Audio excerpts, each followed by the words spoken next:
Dead on the spot ang isang estudyante matapos araruhin ng nakaparadang bus ang waiting area ng Bataan Terminal Complex sa compound ng SM City, Bataan.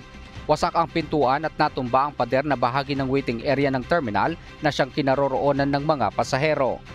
Ito ang naging dahilan ng pagkakasawi ng nasabing biktima nang direkta itong tamaan at maipit sa bumagsak na pader ng terminal. Naisugod pa sa Bataan General Hospital and Medical Center o BGHMC ang mga biktima at dito na opisyal na idiniklarang dead on arrival ang biktimang estudyante na tumanggi munang pangalanan ayon na rin sa pakiusap ng mga kaanak nito. Kasama sa dinala sa ospital ang nasugatan na si Christopher Poblete, 39 anyos, residente ng Samal, Bataan. Ayon sa ulat ng pulisya, lumabas sa investigasyon na nakaparada umano ang bus sa kanyang designated area at naghihintay ng pagkakataon upang pumalit sa naunang nakapila.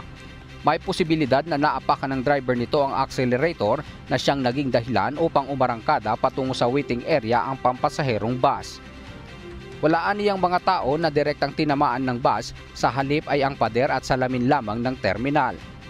Nais ring linawin ng pulisya na dalawa lamang ang nadamay sa aksidente at walang katotohanan ng kumakalat na mga larawan ng mga umano'y kabilang sa nasugatan sa nasabing aksidente.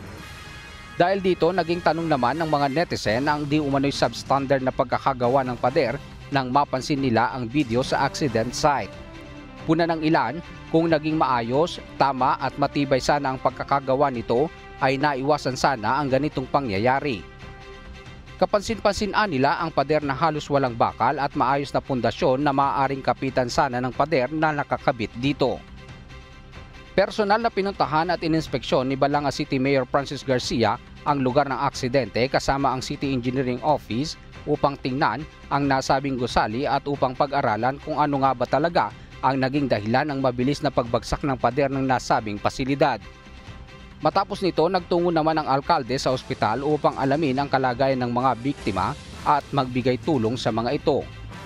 Maharap sa kasong reckless imprudence resulting to homicide, serious physical injury at damage to property ang driver ng bus na ngayon ay nasa kustodiya na ng Balanga City Police Station. Diyos ang aming sandigan, serbisyo publiko ang aming pinahalagahan. Mula rito sa Bataan, Milanio Aquino, humahataw.